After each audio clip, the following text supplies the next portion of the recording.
Hey guys, it is Ian Lives and welcome back to another episode of Hollow Binge. Before the video starts, I am sick. Don't know if you can tell, I have a cold, I'm stuffed, so I'm sorry if I sound like this and I'm all sniffly and whatever. I am sick, but welcome to the first bonus upload of Hollow Binge. Now how these bonus uploads are going to work is they are not going to be movie reviews. They're going to be their own thing that are still horror, Halloween related. Um, Today I wanted to talk about my favorite type of horror movies, and it kind of bleeds into the thriller genre. And at this point, I honestly think the thriller genre is kind of a subgenre of horror. A lot of the thriller movies that I watch tend to freak me out in the same ways that horror movies do. I tend to get most of the stuff that I'm trying to get from horror movies out of thriller movies as well, and they kind of bleed together. But of course, I'm talking about serial killer movies. Now, not necessarily biopics, because it's a whole different subgenre of serial killer movies. That's a subgenre within a subgenre. There are a couple biopics that I will be talking about, but I don't necessarily like movies that are based off real killers. Because I feel like most of the time they make you want to feel bad for them, glorify them, and I'm not a huge fan of that. I don't think anybody is, and most of the times the biopics are not that good. Of course, there's a couple that are some of my favorite movies of all time that I'm definitely going to be talking about, but um, I'm going to be going through 14 movies. This video is going to be kind of just going through some of my favorite serial killer movies while also recommending them. There's obviously going to be like super popular movies in here that everybody has probably seen, especially if you're a thriller or horror fan. So, without further ado, I want to get the heavy hitters out of the way first. We have 5 movies here that are pretty huge in popularity, and everybody knows who they are.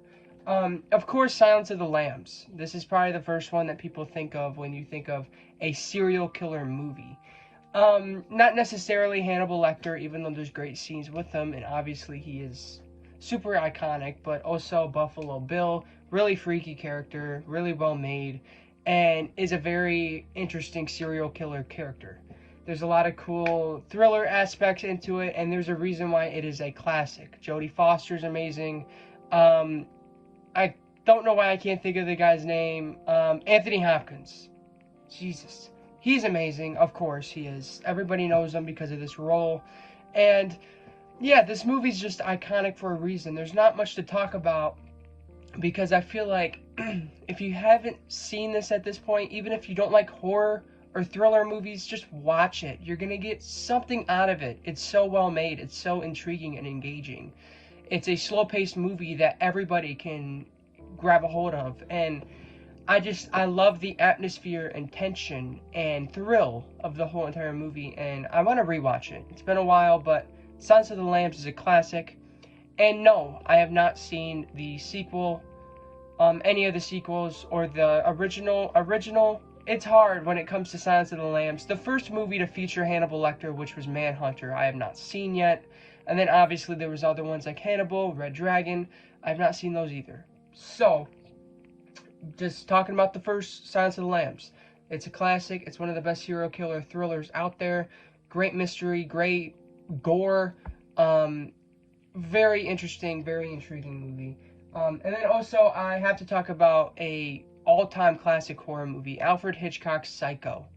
Now, people consider this a thriller, slasher, mystery, serial killer movie. I feel like this movie doesn't normally get categorized in that subgenre, but I'm going to consider it a serial killer movie because of the overall twist of the movie. I don't want to spoil Psycho. I mean, it is from 1969, or no, it's from 1960, even longer ago, so I feel like at this point I could spoil it if I wanted to, but I'm not going to, because it did shock me the first time I watched it. I kind of pieced it together, but it was still surprising that I went in that direction, especially for a movie that came out in 1960. But the character of Norman Bates, iconic serial killer character, and there's amazing scenes in here, and I think it's fantastic. Like, I don't love it as much as other people. I don't consider it an all-timer favorite. Maybe it's an all-timer in considering like the greatest horror movies of all time, but it's not my favorite horror movie of all time. But like, there's something about it that is yet to be replicated.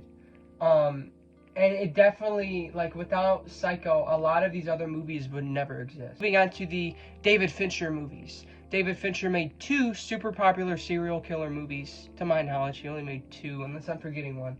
Of course, Seven, which people do not consider a horror movie. And I've always stood by this. Seven is without a doubt a horror movie. That movie is creepy.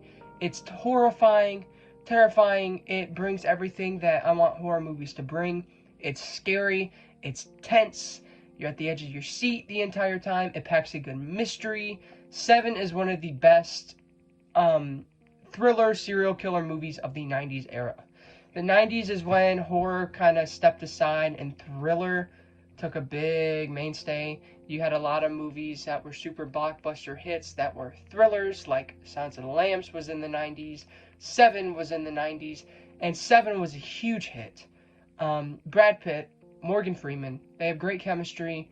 Again, I don't want to say the same thing about every single movie, but there is also a great mystery. The whole gimmick of the 7 deadly sins is really smart and really fun. They utilize it really well. There's some horrifying scenes that will stick in your mind, like the gluttony scene. There's just so much about this movie that is perfect. The atmosphere, the rainy scenery, where it's just, the whole movie just feels very dark and grim, and it's probably my favorite Fincher. I have not seen all of David Fincher's movies, but from the ones that I've seen, that's probably my favorite. Also, this next one it's kind of hard, but of course Zodiac is also in the conversation. Now this one is more of a thriller, even though it kind of has a slasher feel to it. And this one is also technically a biopic. It's based off the events of the Zodiac killer, but it is just so compelling. Amazing cast of characters. You get Robert Downey Jr. and I have the DVD right here. I keep forgetting names. Mark Ruffalo, Jake Gyllenhaal. Obviously they were popular during this time, but it's like pre-Marvel, Robert Downey Jr. and Mark Ruffalo. And it's my only issue with it is it's a little long. It's not super rewatchable. It's like almost a 3-hour long movie. At least it feels like it. I think it's like over 2.5 hours long. I could be wrong, but I don't rewatch it all that often because it's so long. But it's one of those movies that are so damn good that have you hooked the entire time. The twist, the ending, I mean, it is based off real events. You can't get mad at real life. Another one that everybody knows and loves, American Psycho. Here's the cool 4K steelbook for it. But this is like one of my gateway horror movies that I watched getting into the horror genre like 3-4 years ago. I love American Psycho. I think it's very smart and witty with what it does. People get upset because there's a book. I've not read the book. I'm sure that there's some severe differences, but just basing the movie by itself, it's very fun, very funny in a smart, weird way. It's self-aware in a very smart, weird way. Christian Bale this is most likely his best role. I think most people can agree to that because he plays such a good, crazy person. And there's just so many iconic moments and scenes, and the ending is left for interpretation, and I think it's brilliant. And American Psycho is one of those other movies that I think has not been replicated. It cannot be touched. I hope they don't try to do a remake or a sequel or anything. They probably will. I know they tried to do a musical. I don't know what the hell happened to that. I hope it got scrapped. But American Psycho, I had to talk about it. It's a classic. It's one of my favorites. I don't rewatch. Another one of those movies I don't rewatch too often. It kind of got like stale. You know, I don't want to say I watched it before the big hype, because this movie got huge on TikTok out of nowhere. It felt like 2 or 3 years ago. It was all over social media. clips and memes from this movie were everywhere. Everyone was talking about this on TikTok. And I mean, I know it was a popular movie, but it got like a huge pop culture resurgence like 3 or 4 years ago, out of nowhere. I watched it only because I liked Christian Bale. And I liked the concept of this guy who was a serial killer. And I watched it and I loved it. And then it kind of became one of those movies that it's like, oh, you like American Psycho. Like, it became one of those movies. Like, oh, you don't like real horror. You're just another TikTok. I don't know. I'm rambling. Anyways, it kind of got played out. It kind of got outdone. So I haven't rewatched it in probably 2 years. I think a rewatch is probably due. I haven't even watched it on 4K yet. And I've had this steelbook for quite a while now. So, American Psycho. Had to get that on the list. So those were like the 5 huge hits that were in the serial killer subgenre that most likely you guys have seen. Now I'm going to recommend some that you probably have seen, some that are older, more obscure. There's a couple in here that I really, really, really want you guys to see, and I've talked about them in the past. Now, this one I have not talked about yet. I watched it like 4 or 5 months ago, and I was kind of like when the credits rolled, I was like, I loved moments of this movie so damn much, and I just didn't get it. The more I sat with it, like, I still close my eyes and relive moments of this movie. I'm talking about The House That Jack Built. This is a 2018 horror movie that stars Matt Dillon as a serial killer who is just super OCD, he's super sequenced with what he does. He cleans everything, and he's just a professional serial killer that takes his work very seriously. Now, the whole gimmick with The House That Jack Built was that it was told in a very interesting way, where the serial killer's narrating the movie and you're reliving his favorite moments of his serial killing career. Very interesting concept. It's like a compilation. But it's also super artsy and weird as hell, and sometimes it lost me. The ending, super duper weird, big metaphor, that again took me a while to sit with. I think that if this movie doesn't work for you, it is also super lengthy. I think it's over 2.5 hours long. If it doesn't work with you, sit with it. Give this movie time after you have watched it. It really lingered in my head, and I think that's like the biggest thing props I can give to it.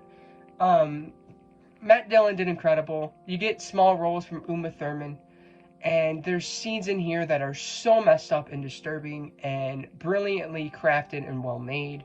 I love the moments where you actually spend time with the character as he's trying to strategically do all this stuff. I know it sounds crazy that I enjoy watching a serial killer do his work, but it's just interesting in a weird way. And I think it was really good. Until it got super philosophical and artsy and weird. That's when it kind of lost me, but it's still a great movie, The House That Jack Built. You kind of should know what you're getting into. It's super weird, it's super slow, it's super long, it's super unordinary and different. But it definitely has its audience, and you kind of have to trust the movie to get part of the audience. Next one is a very recent movie that came out and was a pretty huge hit, especially for modern horror, especially for original modern horror that wasn't a requel or sequel or stupid slasher or anything like that. Of course, I'm talking about Longlegs. This was a huge deal like 2 months ago. And I absolutely love this movie. This kind of got people back into the serial killer movies. I had to put it on this list because it really also, it not only does it appreciate like the 90s serial killer movies like Silence of the Lambs and Seven, but it also goes farther than that and takes stuff from 70s and 80s horror movies. I just thought it was fantastic. Nick Cage did phenomenal. Probably my favorite acting performance of this decade so far. He was almost unrecognizable, and it was super out there for him to do a role like this, and I thought that he absolutely crushed it. Micah Monroe, it was about time that she got her huge breakthrough. I know people know her from It Follows, but I feel like movies like Watcher and other stuff that she's done have been more on the lower of the radar. But like Longlegs, I think, has finally shot her up, and people are going to start recognizing her, and she's going to be in more stuff, which is just amazing. And I'm just super surprised with Oz Perkins. I said this in my Longlegs review. I did not like The Blackcoat's Daughter at all. Well, I shouldn't say that. I thought it was You know, it was slow, super slow, lost me. I was uninterested by the end of the climax or whatever. But Longlegs was super slow, but it worked. And one of the craziest, creepiest theater experiences it was until Alien Romulus, because that freaked me the hell out in the theater for some reason. Like, I was super paranoid with that movie, but Longlegs was incredible. It's definitely contender for movie of the year, and you should definitely see it. Stop being nervous, because, you know, there's people that are like, oh, it wasn't scary, just enjoy the damn movie, man. Why are you guys so picky? Now, this next one is also a biopic. It's about a real serial killer, which I didn't even know that until months after I watched the movie. But this is not only one of my favorite horror movies of all time, but it's one of my favorite movies of all time. I'm talking about Henry, Portrait of a Serial Killer. This movie is so disturbing and messed up. I love how it focuses on the character of Henry, where you're basically in his head the whole entire movie. It's a very smart and well-crafted character study. You never know where it's quite going to go. There's very creepy moments. There's a moment with a camera, and very creepy scenes. Very disturbing. I will say there are scenes that involved sexual assault and obviously murder, and especially towards women. So there's going to be some, you gotta kind of like, if you're not into that thing, if that stuff kind of rubs you the wrong way, don't watch it, because there's quite a lot of that in Henry, Portrait of a Serial Killer. But it's just great. Again, the acting performances really sell it. Michael Rooker, I think is his name. I only knew him from Guardians of the Galaxy and Walking Dead, but he was great in here as this creepy serial killer, maniac, psychopath character.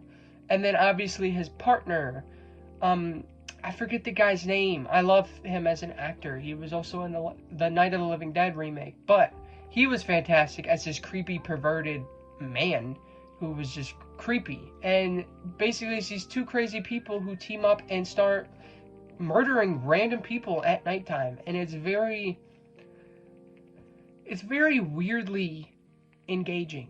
I think a lot of these movies, you kind of feel wrong for enjoying them, because you're watching a serial killer torment innocent people. But, like, there's something so good and interesting and entertaining about it. Like, not entertaining, that's the wrong word, especially for Henry, Portrait of a Serial Killer, but I absolutely adore that movie. It's one of my all-time favorites. Next up, I wanted to talk about another biopic movie. This movie is, I believe it's in German. It's called Angst. This is a little 80s, like, indie horror movie where you focus on the serial killer who just randomly breaks into these people's house and kills them, kills his whole family. Now, this is a serial killer movie. I don't know, there's gonna be serial killer nerds out there. He's not a serial killer, he only killed like 4 people. Whatever. I put it in the list because I thought that it counted. This movie's really interesting for how it's narrated. Again, this movie is very perspective on the actual serial killer. Very good character study. I think a lot of these movies do that really well, where they point the perspective on somebody in a really, really good way. And again, this movie is told through POV pretty much, but not like through first person. It's hard to explain. You're kind of in this guy's head as he's doing these crazy crimes. But it's just very creepy. The killer is very creepy.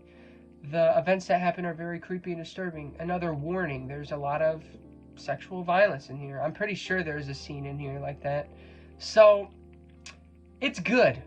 It's not one of my favorite serial killer movies, but I definitely think it's good, and it's an underrated little 80s horror movie that kind of slipped past people's radar. I think because it's German, maybe? I don't know. I know a lot of people don't like reading subtitles. I don't. But that movie is subtitles, so. Next up is another one that I talked about recently. Spree. This is another one of my favorite movies of this decade. And it's a found footage serial killer movie about this influencer who gets this job as this Uber driver type. It's not Uber in the movie, it's called Spree. But basically, he's this Uber driver who has cameras rolling all the time, and he live streams. That's just what he does. He live streams while he's working as an Uber driver. And what he does is he kills these people for popularity because he knows that people idolize serial killers. It's another smart movie like American Psycho that is ironic, it's self-aware, it's funny, it's a horror comedy. This one's full-on horror comedy. A lot of great jokes here. And Joe Keery does great. You get a little small role from David Arquette. And I think, like, what's so good about Spree is it is an addiction. I remember when I first watched this movie. It flies by like that. It feels like a 10-minute movie. And it's so much fun. Like the wit and charm and ironicness of the movie is so much fun. When I first watched this movie, I watched it 5 times in a row. I'm not lying. It's just so rewatchable. And I might even watch it again tonight because I haven't watched it in probably about a year. I love Spree. That movie's fantastic to me. It's very fun. So I would say, especially if you liked American Psycho, Spree is the modern age found footage American Psycho because it's another smart movie about a serial killer. So I had to throw Spree in there. Also, continuing with the horror comedy serial killer movies, I have to talk about John Waters' Serial Mom. Serial Mom is great. It's like a fun, it's more of a slasher where this mom kills people that just get on her nerves in her neighborhood. I think what's so cool about this movie is the first half is very simple, smart horror comedy slasher movie, where it's the mom and her family starts to figure out that she's the person that's killing all these people in their neighborhood, and then it just hard shifts into a courtroom drama out of nowhere with this comedic approach on it, and it's just so unique and weird. And I love Serial Mom. I haven't seen a lot of John Waters. I think I've only seen 2 or 3 of his movies, but by far Serial Mom is my favorite of his so far. I loved it, and it's definitely one of my favorite serial killer movies. Again, it's very different to some of the other ones I named because it's not a character study. It's more of a slasher, fun comedy slasher, but it's a great movie. You also get a young Matthew Lillard in here, so if you're a Matthew Lillard fan, check it out. Also, this one is probably the most recent. I think this one came after Longlegs. M. Night Shyamalan's Trap. I threw this in there because when this movie was getting announced, trailers, everything, I was skeptical because I have not seen M. Night Shyamalan's huge hit Sixth Sense. I've not seen it yet. I have not seen Signs. I've seen his Unbreakable trilogy, and I saw Knock at the Cabin. I did not like Knock at the Cabin at all. I was nervous for Trap. I did not like Glass. So I was just expecting Trap to be another stupid, bad horror movie from M. Night Shyamalan. Oh, I also watched Lady in the Water. That movie sucked. I'm a huge Paul Giamatti fan. I consider him probably my favorite actor. And I watched it for him, and even he couldn't save that movie. That movie sucked. But Trap, I really enjoyed this. It was dumb. There's a lot of plot holes. It's very rough around the edges. It's very sloppy. I think the weirdest thing about it is the dialogue and the script. Like, the way that these people talk to each other is so it's not organic. It's not realistic. It feels like AI. It feels like NPCs in a video game. And that kind of threw me off. Especially how, what the hell is his name? The main actor in the movie, Josh Hartnett. Especially how he acts very goofy and kooky in this movie, but it reminded me of like the weird 90s thrillers that we would get. And I really liked how it was marketed.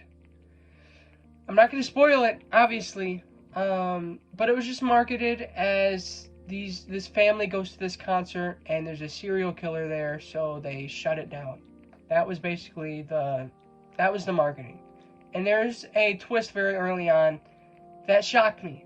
And I was like, okay, this was the first time in a long time where the marketing didn't ruin the damn movie. Why couldn't Abigail do that? Why did they have to market Abigail as a vampire movie? And then when you watch the movie, it's set up as a big twist. I don't know. I'm not going to rant about Abigail, but I enjoyed Trap. It's dumb fun. The final act is bad. But the movie, like, leading up to that, I would say up until they leave the concert, it's really fun. And, M. Night Shyamalan shocked me with Trap. I really enjoyed it. I really loved how the camera focused on Josh Hartnett's face from this point of view, and how there's a lot of shots where it's just half of his face in the frame. Very nerdy, nitpicky stuff, but I loved it. Next up is a 90s thriller serial killer movie that not enough people talk about.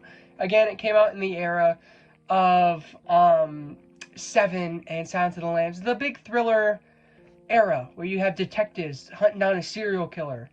I'm talking about Copycat with Sigourney Weaver and Holly Hunter. This movie's fantastic. I did a whole movie review about it back when I first watched it because I immediately fell in love with it. It's so gritty and grimy and interesting and entertaining. Good mystery. Henry Connick Jr., the singer guy, I think that's his name. He plays a great serial killer, different personalities and everything. And I think the gimmick of the movie is just super smart. It's a movie about a serial killer that copies actual serial killers like Dahmer and Ted Bundy. He kills people in the ways that they kill people. And that's kind of how they link the kills to this copycat killer. It's a very fun concept. Sigourney Weaver plays this kooky woman who's afraid to leave her house, and it's just fun. It's 90s cheese, but very well done. I love Copycat. There's one moment in the movie where a certain character dies. That's all I'm going to say. That was horrible.